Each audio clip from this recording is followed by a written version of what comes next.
Hello guys, good morning. So, dito naman tayo to share what I've already experienced sa pag-network. Okay, so pagbebenta naman tayo ng mga produkto. Halimbawa, yung produkto mo is food supplement. So, better ikaw muna yung uminom para at least alam mo kung yung experience, alam mo kung effective, kung gano'n siya ka-effective, okay?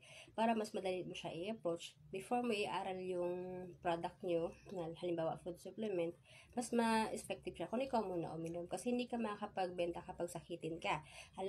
Lalo na kapag mga whitening product ang ano nyo, hindi ka pwedeng makapagbenta kapag may team ka, tapos ang binibenta mo is whitening. So, negative ang feedback mo dun sa tao. 'Di ba? Yun na yung pinaka, logic dun. Okay?